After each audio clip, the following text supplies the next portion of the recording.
C'est un projet qui est né d'une contrainte. À peu près 2000 ouvrages qu'il fallait caser dans environ 40 mètres carrés. Donc plutôt que de faire des étagères bébêtes les unes posées sur les autres, j'ai essayé d'en faire un atout, donc un élément évidemment fonctionnel, c'est-à-dire un élément qui soit et à la fois une bibliothèque sculpturale, qui ressemble à quelque chose, qui en même temps comprend des escaliers qui nous permettent d'arriver au niveau de la chambre qui est elle située en mezzanine, et bien évidemment des petites fonctions cachées derrière des petites portes, de l'éclairage indirect qui le soir permet de travailler une ambiance plutôt zen. Et c'est comme ça qu'on a commencé ce projet. Par la suite, on s'est posé évidemment les bonnes questions de répartition des espaces, puisqu'ici on a tout cassé, on avait un sol qui lui était beaucoup plus bas, que j'ai fait dégager pour profiter de la hauteur de plafond, et bien évidemment retrouver une chambre le plus ouverte possible, sous laquelle j'ai placé les 2 points d'eau, la cuisine et la salle de bain. Dans un 40 mètres carrés, une petite salle de bain, c'est obligatoirement quelque chose qui va servir à d'autres choses, dont notamment la partie buanderie, mais aussi un WC et aussi du rangement.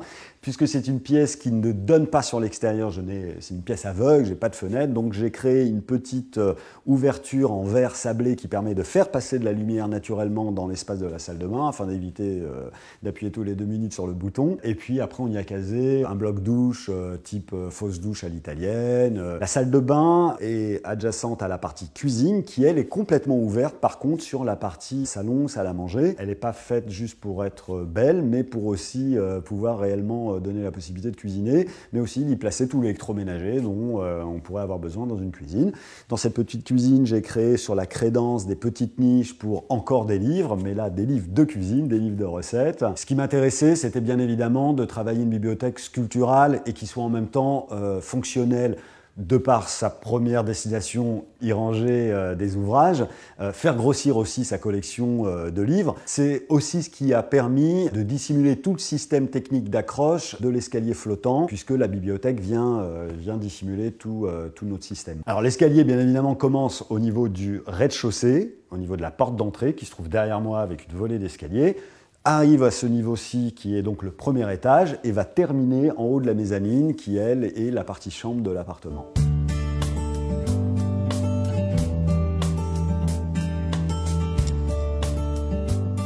Au niveau décoratif ou design, c'est vrai que l'élément fort, c'est bien évidemment la bibliothèque, qui est un élément sur mesure, dessiné et réalisé. Il n'y en a pas deux comme celle-ci.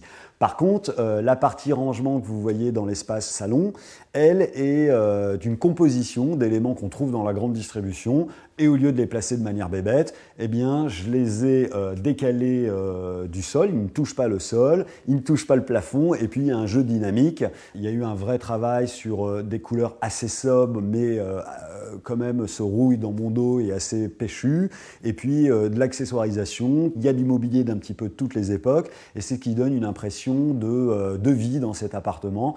Et où moi, je m'y sentirais bien pour y vivre personnellement.